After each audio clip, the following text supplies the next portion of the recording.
also wanted to talk about just the death of a bachelor and like the meaning of the title and where that came from. Yeah, that came from that song came from me wanting to kill off the old me in so many words. Very Bowie-like. Yeah, exactly, right, exactly. Reinvent myself. Because I already felt like a new artist. I felt like a new person. And I wanted to explore that more. I was like, what does that mean to me? How do I express this? And music is my biggest catalyst. So writing that song, I didn't know it was going to be the title of the album at that point. But this was almost the most important song up to that point. One of the last ones I wrote for the album. And being able to talk about that, I used to be this one person. And it's not that I love or hate him, but he needs to die off because I'm not that person anymore. And so being able to put that into words in a song just is so cathartic for me. And it's just a necessary step in moving forward. And instead of calling it like Brendon Moves Forward, I decided to call the album Death of a Bachelor. Like, put that bittersweet note on it. Like I'm killing off the old ego, Yeah. Do you have any hint on where you're going to go for the next album, or are you just in tour mode right now? I'm in tour mode right now, but I'm always writing. Even this morning, I wrote down a couple lyrics. Like, I'm always doing something. I don't necessarily write a full song every day, but I do something. I try to do something creative every day, whether it's, if I have a breakfast with a friend and he tells me a joke and I like one of the lines in it, that actually ended up in one of my songs on this album. My friend, we were hanging out, partying, we were a little bit drunk, and he said, he's like, well, I'm not as think as you drunk I am. And I was like, you're brilliant. And he meant to say it because he was just being hilarious. Yeah. But those moments happen and I write them down. Or I make a voice note, remember this, it's a great lyric, Yeah.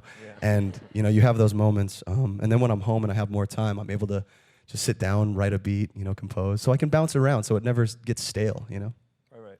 Well, if someone asks a good question today, maybe it can end up in a song. Sure. There's a chance. Why wouldn't it? Yeah. So every interaction is an inspiration for me, so thank you.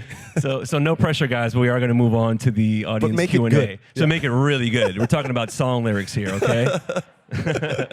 Okay. Hi, Brendon. Hello. So I have been listening to Panic at the Disco since 2007. It's been amazing to see how your music style has changed over the years. Thank you. So my question is, what new trends in music or music technology are grabbing your attention, and would you consider incorporating it into your work? That's an awesome question. I've never been asked that, by the way. Thank you. What's your name?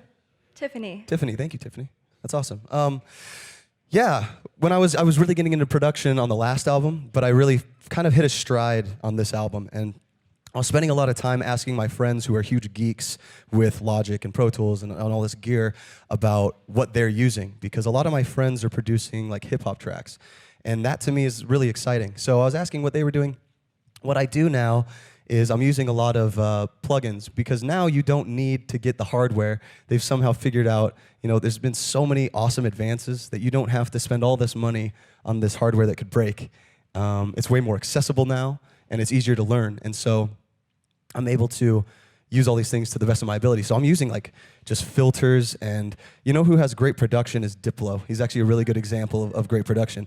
And why it is because it's simple. He doesn't go too crazy. He spends a lot of time on it, but he doesn't overdo a certain sound, and that's just the most exciting thing. So I'm trying to do the less is more, and that's really technologically where I'm headed. I'm trying to just condense all of my ideas and know exactly what I want to use that for an idea, if that makes sense. Cool, thanks. We're going to take our next question from an online viewer. Sweet. So Helen would like to know, which song off the new album was the hardest and longest to write and make? Okay.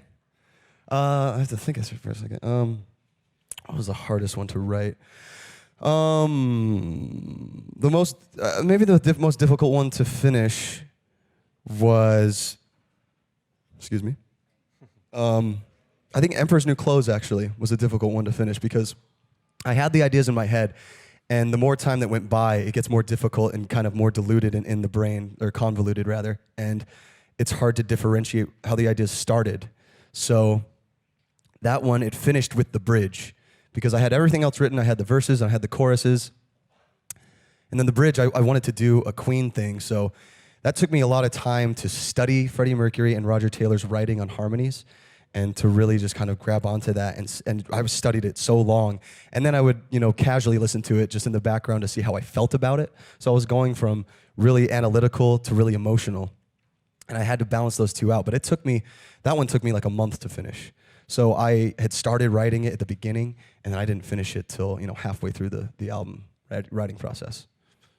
Yeah. Another question? Hello. What's your name? Lizette.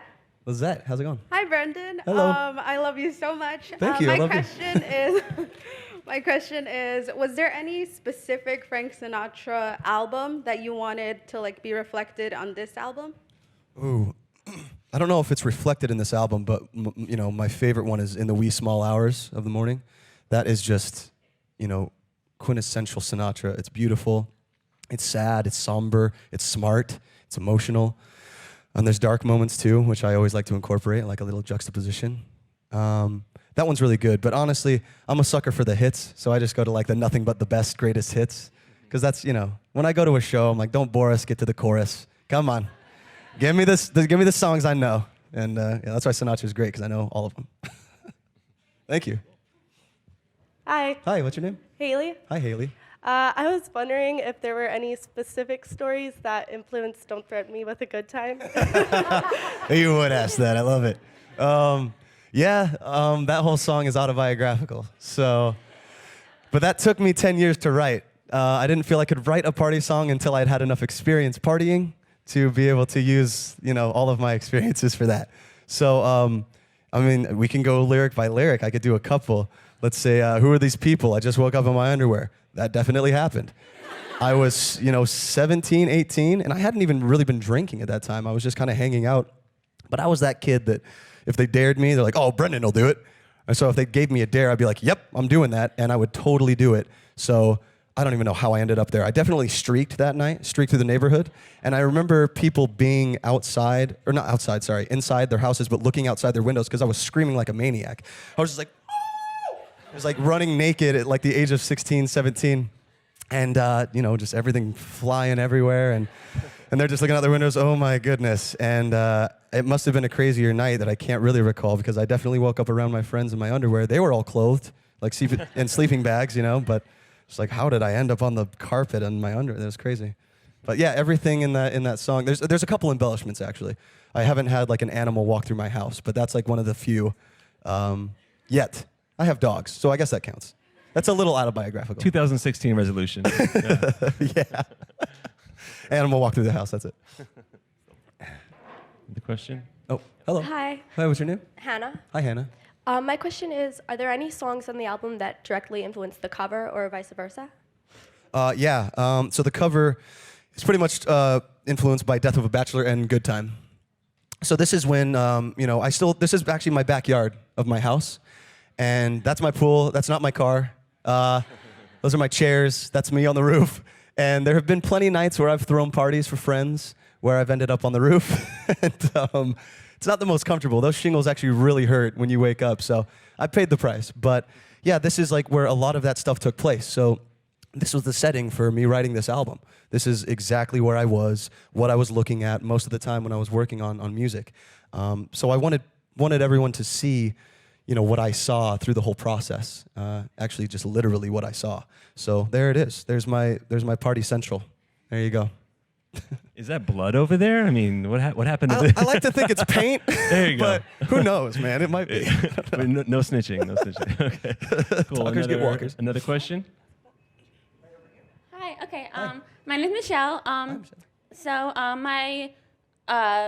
First of all, my favorite record of yours was Too Weird to Live awesome. For. I actually Thank have you. a tattoo of it. Oh, that's awesome. But I wanted to know what your favorite record of yours that you've made out of like all the Panic! Of my albums? Yeah, which is like your favorite. It's the cliched answer. It's my new one. It's because, this is like where I found who I really was moving forward. Thank you for the question, by the way.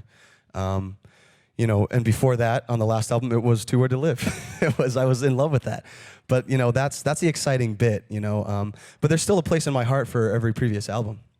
I still have a very special place in my heart for Fever, for Pretty Odd, for Vices.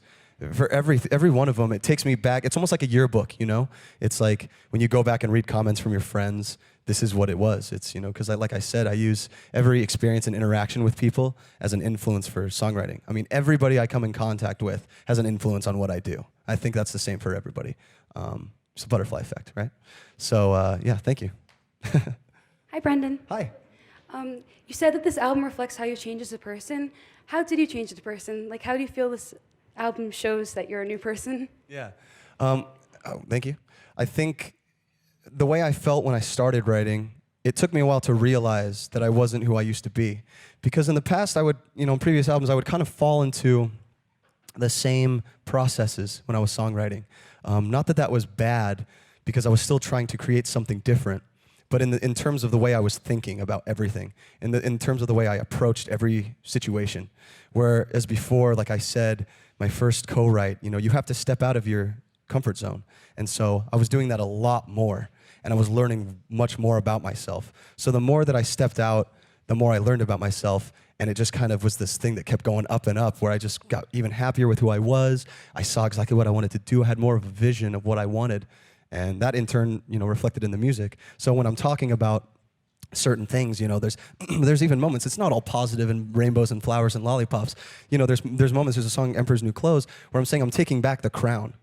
And that was where I felt, this is mine, and I get to own it. I don't have to feel guilty for this being mine, People don't get to make me feel inferior. That's up to me. And that was a huge learning experience. So being able to have a lyric like that where I can play an arrogant character was a big lesson for me. And that's like one of the instances where I really felt I changed. I was a new person. Thank you, by the way, for that question.